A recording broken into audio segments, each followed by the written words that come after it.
The Shades of Spring, David Herbert Lawrence, Chapter 1. It was a mile nearer through the wood. Mechanically, Sisson turned up by the forge and lifted the field gate. The blacksmith and his mate stood still, watching the trespasser. But Sisson looked too much a gentleman to be accosted. They let him go in silence across the small field to the wood. There was not the least difference between this morning and those of the bright springs, 6 or 8 years back. White and sandy gold fowls still scratched round the gate, littering the earth and the field with feathers and scratched-up rubbish. Between the two thick holly bushes in the wood hedge was the hidden gap, whose fence one climbed to get into the wood. The bars were scored just the same by the keeper's boots. He was back in the eternal. Sisson was extraordinarily glad. Like an uneasy spirit he had returned to the country of his past, and he found it waiting for him, unaltered.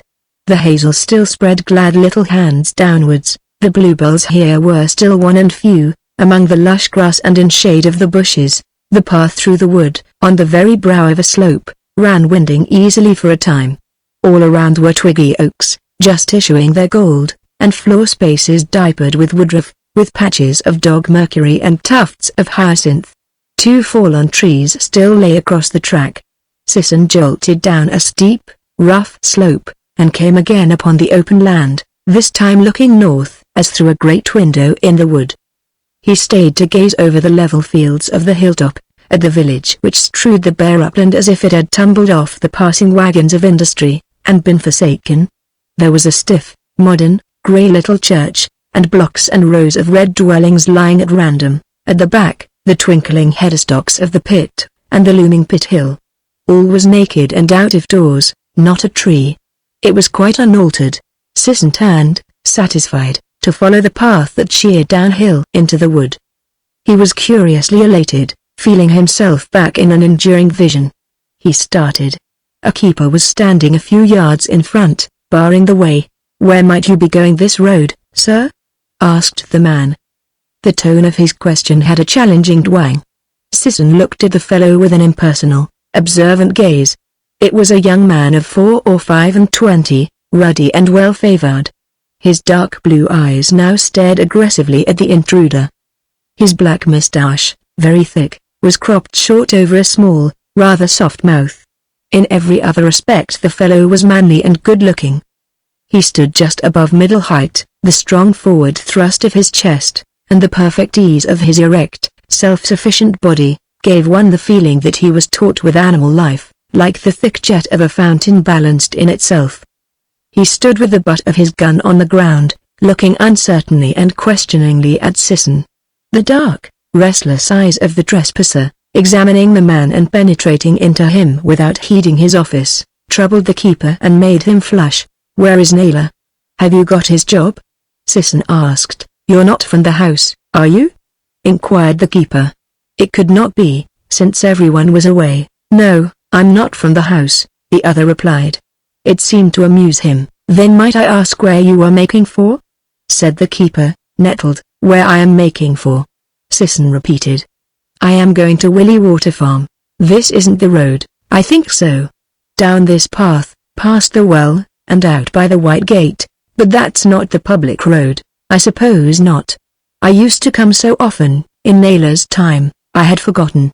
"Where is he, by the way?" "Crippled with rheumatism." The keeper answered reluctantly. "Is he?" Sisson exclaimed in pain. "And who might you be?"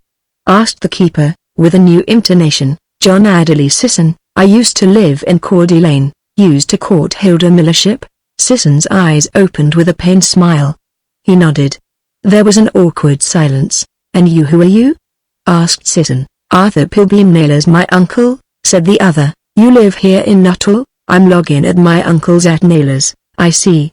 Did you say you was going down to Willy Water?" asked the keeper. "Yes." There was a pause of some moments, before the keeper blurted, "I'm courting Hilda Millership." The young fellow looked at the intruder with a stubborn defiance, almost pathetic. Sisson opened new eyes. "Are you?" he said, astonished. The keeper flushed dark. "She and me are keeping company," he said. "I didn't know," said Sisson. The other man waited uncomfortably. "What, is the thing settled?" asked the intruder. "How, settled?" retorted the other sulkily. Are you going to get married soon, and all that? The keeper stared in silence for some moments, impotent. I suppose so, he said, full of resentment. Ah. Sisson watched closely. I'm married myself, he added, after a time. You are? Said the other incredulously. Sisson laughed in his brilliant, unhappy way. This last 15 months, he said. The keeper gazed at him with wide, wondering eyes, apparently thinking back, and trying to make things out. Why? Didn't you know? Asked Sisson. No, I didn't, said the other sulkily. There was silence for a moment. Ah well, said Sisson, I will go on. I suppose I may. The keeper stood in silent opposition. The two men hesitated in the open, grassy space, set around with small sheaves of sturdy bluebells, a little open platform on the brow of the hill. Sisson took a few indecisive steps forward, then stopped. I say, how beautiful! He cried. He had come in full view of the downslope. The wide path ran from his feet like a river, and it was full of bluebells, save for a green winding thread down the center, where the keeper walked. Like a stream the path opened into azure shallows at the levels, and there were pools of bluebells, with still the green thread winding through, like a thin current of ice water through blue lakes. And from under the twig purple of the bushes swam the shadowed blue, as if the flowers lay in flood water over the woodland. Ah, isn't it lovely? Sisson exclaimed. This was his past, the country he had abandoned, and it hurt him to see it so beautiful. Wood pigeons cooed overhead, and the air was full of the brightness of birds singing. If you're married, what do you keep writing to her for, and sending her poetry books and things? Asked the keeper. Sisson stared at him, taken aback and humiliated. Then he began to smile. Well, he said, I did not know about you. Again the keeper flushed darkly. But if you are married, he charged. I am, answered the other cynically. Then, looking down the blue, beautiful path, Sisson felt his own humiliation. What right have I to hang on to her? He thought, bitterly self-contemptuous. She knows I'm married and all that, he said. But you keep sending her books, challenged the keeper. Sisson, silenced, looked at the other man quizzically, half pitying. Then he turned. Good day, he said, and was gone. Now, everything irritated him. The two sallows, one all gold and perfume and murmur, one silver green and bristly, reminded him that here he had taught her about pollination. What a fool he was! What God-forsaken folly it all was! Ah well, he said to himself, the poor devil seems to have a grudge against me. I'll do my best for him. He grinned to himself, in a very bad temper. Chapter 2. The farm was less than 100 yards from the wood's edge. The wall of trees formed the fourth side to the open quadrangle. The house faced the wood. With tangled emotions, Sisson noted the plum blossom falling on the profuse, colored primroses, which he himself had brought here and set. How they had increased. There were thick tufts of scarlet, and pink, and pale purple primroses under the plum trees. He saw somebody glance at him through the kitchen windows, heard men's voices. The door opened suddenly. Very womanly she had grown. He felt himself going pale. You ? Addie? She exclaimed, and stood motionless. Who? Called the farmer's voice. Men's low voices answered. Those low voices, curious and almost jeering, roused the tormented spirit in the visitor. Smiling brilliantly at her, he waited. Myself, why not? He said. The flush burned very deep on her cheek and throat. We're just finishing dinner, she said. Then I will stay outside. He made a motion to show that he would sit on the red earthenware pipkin that stood near the door among the daffodils, and contained the drinking water. Oh no, come in, she said hurriedly. He followed her. In the doorway, he glanced swiftly over the family, and bowed. Everyone was confused. The farmer, his wife, and the 4 sons sat at the coarsely laid dinner table, the men with arms bare to the elbows. I am sorry I come at lunchtime, said Sisson. Hello, Addie, said the farmer, assuming the old form of address, but his tone cold. How are you? And he shook hands. Shall you have a bit? He invited the young visitor, but taking for granted the offer would be refused. He assumed that Sisson was become too refined to eat so roughly. The young man winced at the imputation. Have you had any dinner? Asked the daughter. No, replied Sisson. It is too early. "I shall be back at 1:30. You call it lunch, don't you?" asked the eldest son, almost ironical. He had once been an intimate friend of this young man. "We'll give Addy something when we've finished," said the mother, an invalid, deprecating. "No, don't trouble." "I don't want to give you any trouble," said Sisson. "You could live on fresh air and scenery," laughed the youngest son, a lad of 19. Sisson went round the buildings, and into the orchard at the back of the house, where daffodils all along the hedgerow swung like yellow, ruffled birds on their perches. He loved the place extraordinarily, the hills ranging round, with bearskin woods covering their giant shoulders, and small red farms like brooches clasping their garments, the blue streak of water in the valley, the bareness of the home pasture, the sound of myriad threaded birds singing, which went mostly unheard. To his last day, he would dream of this place, when he felt the sun on his face, or saw the small handfuls of snow between the winter twigs, or smelt the coming of spring. Hilda was very womanly. In her presence he felt constrained. She was 29, as he was, but she seemed to him much older. He felt foolish, almost unreal, beside her.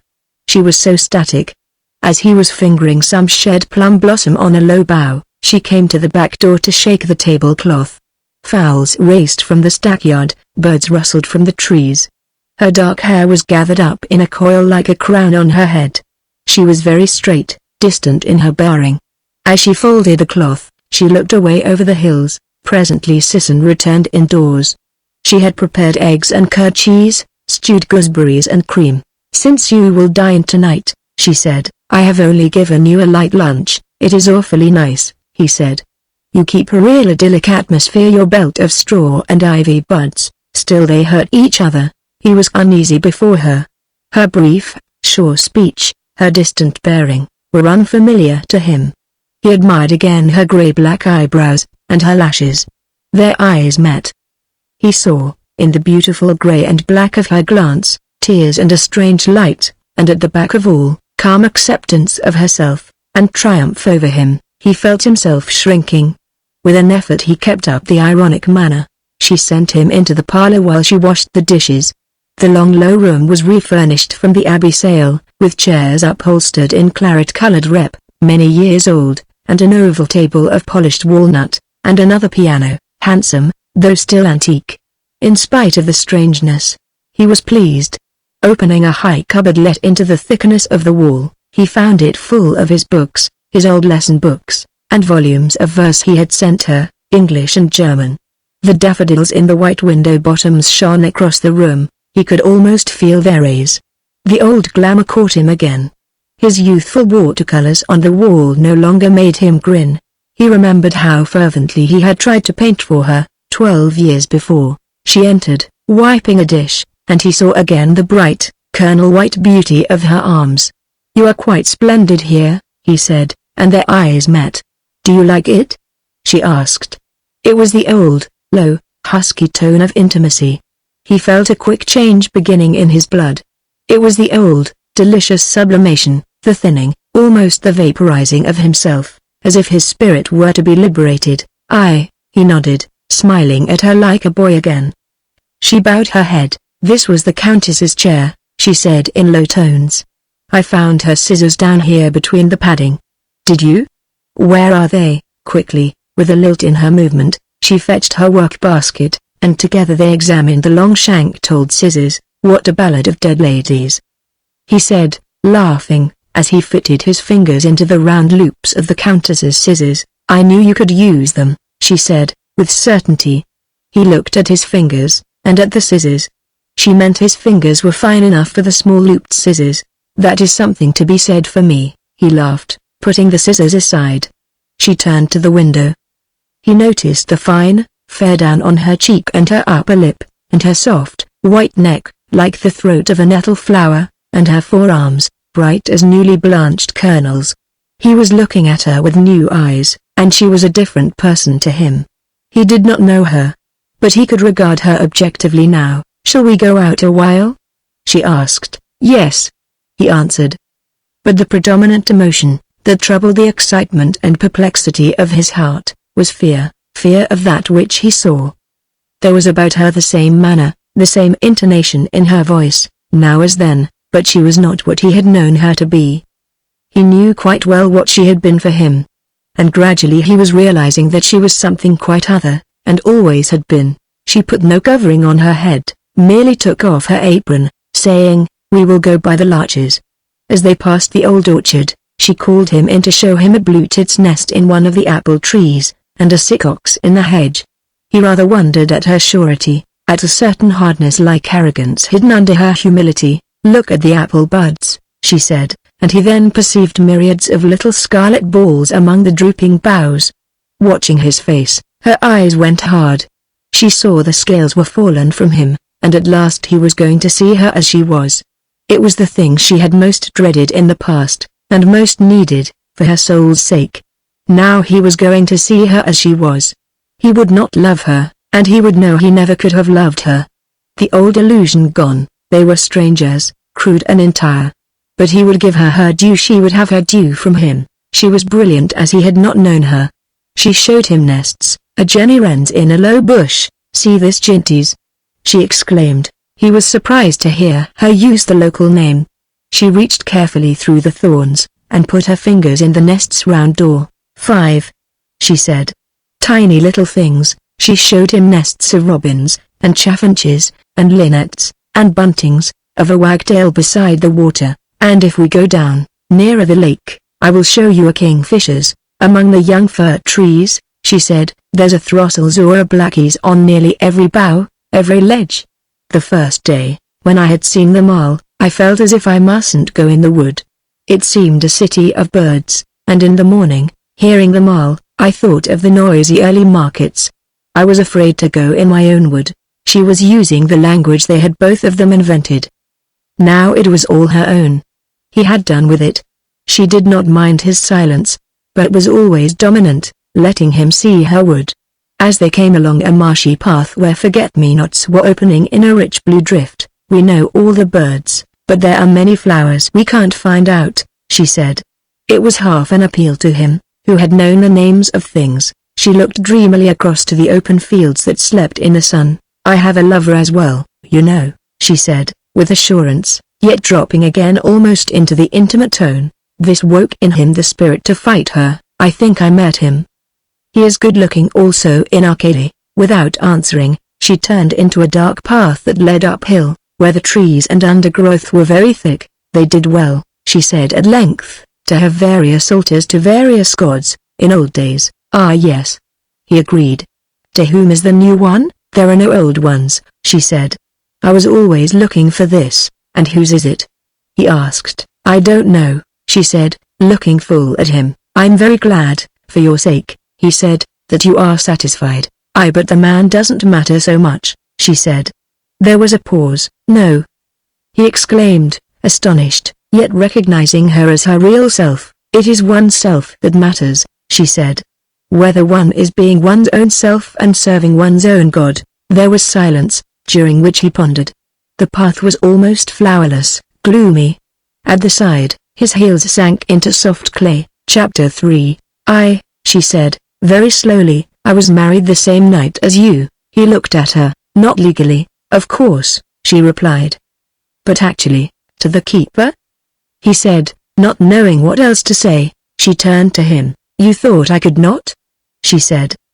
But the flush was deep in her cheek and throat, for all her assurance. Still he would not say anything. You see, she was making an effort to explain. "I had to understand also, and what does it amount to, this understanding?" he asked. "A very great deal, does it not to you?" she replied. "One is free. And you are not disappointed?" "Far from it." Her tone was deep and sincere. "You love him?" "Yes, I love him." "Good," he said. This silenced her for a while. "Here, among his things, I love him," she said. His conceit would not let him be silent. "It needs this setting?" he asked. "It does," she cried. "You were always making me to be not myself." He laughed shortly. "But is it a matter of surroundings?" he said. He had considered her all spirit. "I'm like a plant," she replied. "I can only grow in my own soil." They came to a place where the undergrowth shrank away, leaving a bare, brown space, pillared with the brick red and purplish trunks of pine trees. On the fringe, hung the somber green of elder trees, with flat flowers in bud, and below were bright, unfurling pennons of fern. In the midst of the bare space stood a keeper's log hut. Pheasant coops were lying about, some occupied by a clucking hen, some empty. Hilda walked over the brown pine needles to the hut, took a key from among the eaves, and opened the door. It was a bare wooden place with a carpenter's bench and form, carpenter's tools, an axe, snares, straps, some skins pegged down, everything in order. Hilda closed the door. Sisson examined the weird flat coats of wild animals, that were pegged down to be cured. She turned some notch in the side wall, and disclosed a second, small apartment. "How romantic," said Sisson. "Yes. He is very curious. He has some of the wild animals' cunning in a nice sense, and he is inventive, and thoughtful, but not beyond a certain point." She pulled back a dark green curtain. The apartment was occupied almost entirely by a large couch of heather and bracken, on which was spread an ample rabbit skin rug. On the floor were patchwork rugs of cat skin, and a red calf skin, while hanging from the wall were other furs. Hilda took down one, which she put on. It was a cloak of rabbit skin and of white fur, with a hood, apparently of the skins of stoats. She laughed at Sisson from out of this barbaric mantle, saying, "What do you think of it?" "Ah, I congratulate you on your man," he replied. "And look," she said, "in a little jar on a shelf were some sprays, frail and white, of the first honeysuckle. They will scent the place at night," she said. He looked round curiously. "Where does he come short, then?" he asked. She gazed at him for a few moments. Then, turning aside, "The stars aren't the same with him," she said. "You could make them flash and quiver, and the forget-me-nots come up at me like phosphorescence. You could make things wonderful. I have found it out, it is true. But I have them all for myself, now," he laughed, saying, "After all, stars and forget-me-nots are only luxuries. You ought to make poetry." "Aye," she assented. "But I have them all now." Again he laughed bitterly at her. She turned swiftly. He was leaning against the small window of the tiny, obscure room, and was watching her, who stood in the doorway, still cloaked in her mantle. His cap was removed, so she saw his face and head distinctly in the dim room. His black, straight, glossy hair was brushed clean back from his brow. His black eyes were watching her, and his face, that was clear and cream, and perfectly smooth, was flickering. "We are very different," she said bitterly. Again he laughed. "I see you disapprove of me," he said. "I disapprove of what you have become," she said. "You think we might," he glanced at the hut, "have been like this, you and I?" She shook her head. "You? No, never. You plucked a thing and looked at it till you had found out all you wanted to know about it, then you threw it away," she said. "Did I?" he asked. "And could your way never have been my way?" "I suppose not." "Why should it?" she said. "I am a separate being." "But surely two people sometimes go the same way," he said. "You took me away from myself," she said. He knew he had mistaken her, had taken her for something she was not. That was his fault, not hers. "And did you always know?" he asked. "No, you never let me know. You bullied me. I couldn't help myself. I was glad when you left me, really." "I know you were," he said. But his face went paler, almost deathly luminous. "Yet," he said, "it was you who sent me the way I have gone." "I?" she exclaimed, in pride. "You would have me take the grammar school scholarship, and you would have me foster poor little Botel's fervent attachment to me, till he couldn't live without me, and because Botel was rich and influential. You triumphed in the wine merchant's offer to send me to Cambridge, to befriend his only child. You wanted me to rise in the world. And all the time you were sending me away from you. Every new success of mine put a separation between us, and more for you than for me. You never wanted to come with me, you wanted just to send me to see what it was like. I believe you even wanted me to marry a lady. You wanted to triumph over society in me, and I am responsible," she said, with sarcasm. "I distinguished myself to satisfy you," he replied. "Ah!" she cried, "you always wanted change, like a child. Very well. And I am a success, and I know it, and I do some good work. But I thought you were different. What right have you to a man? What do you want?" she said, looking at him with wide, fearful eyes. He looked back at her, his eyes pointed, like weapons. "Why, nothing," he laughed shortly. There was a rattling at the outer latch, and the keeper entered. The woman glanced round, but remained standing, fur-cloaked, in the inner doorway. Sisson did not move. The other man entered, saw, and turned away without speaking. The two also were silent. Pilbeam attended to his skins. "I must go," said Sisson. "Yes," she replied. "Then I give you to our vast and varying fortunes." He lifted his hand in pledge. "To our vast and varying fortunes," she answered gravely, and speaking in cold tones. "Arthur," she said. The keeper pretended not to hear. Sisson, watching keenly, began to smile. The woman drew herself up. "Arthur," she said again, with a curious upward inflection, which warned the two men that her soul was trembling on a dangerous crisis. The keeper slowly put down his tool and came to her. "Yes," he said. "I wanted to introduce you," she said, trembling. "I've met him already," said the keeper. "Have you?"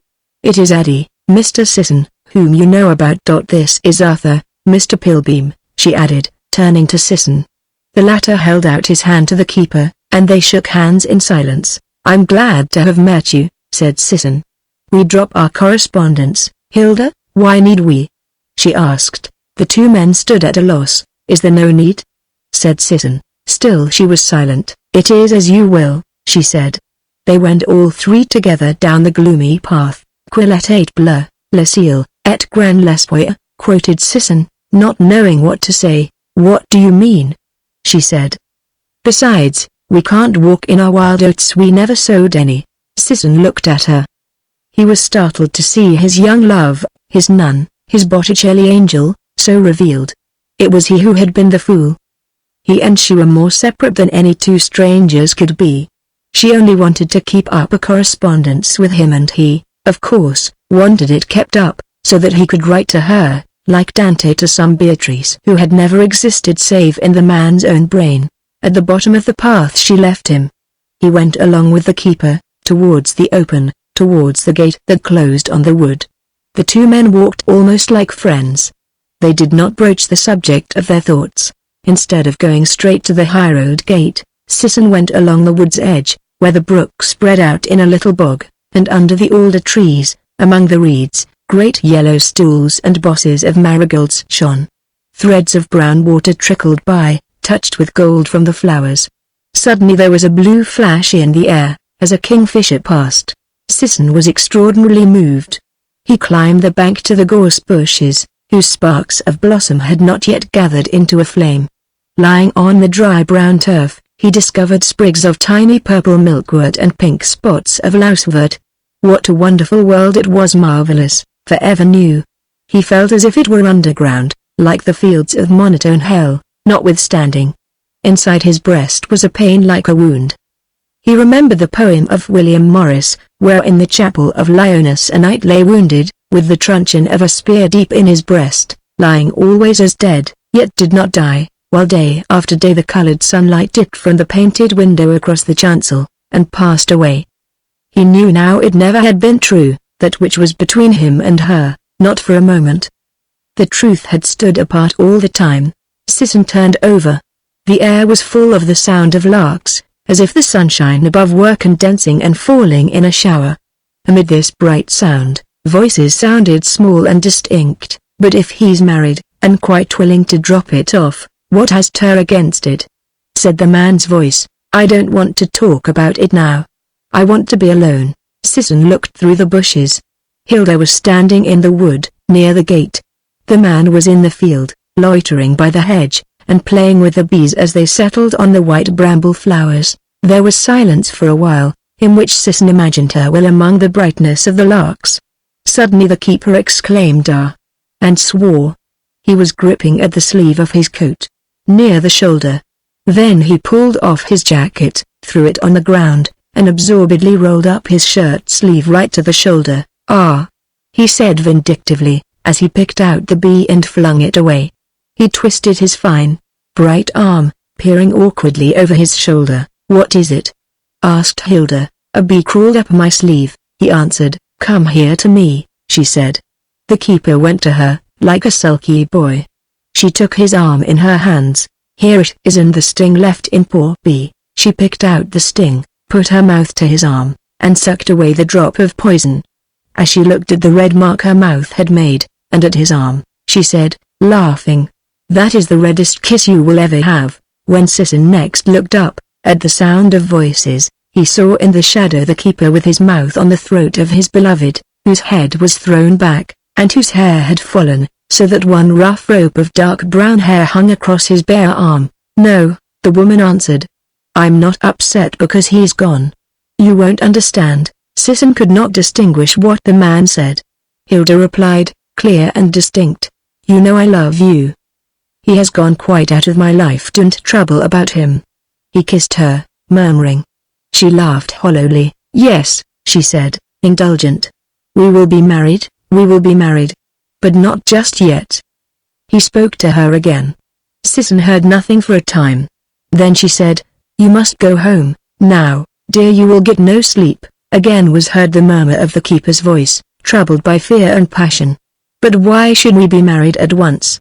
she said. "What more would you have, by being married? It is most beautiful as it is." At last he pulled on his coat and departed. She stood at the gate, not watching him, but looking over the sunny country. When at last she had gone, Sisson also departed, going back to town.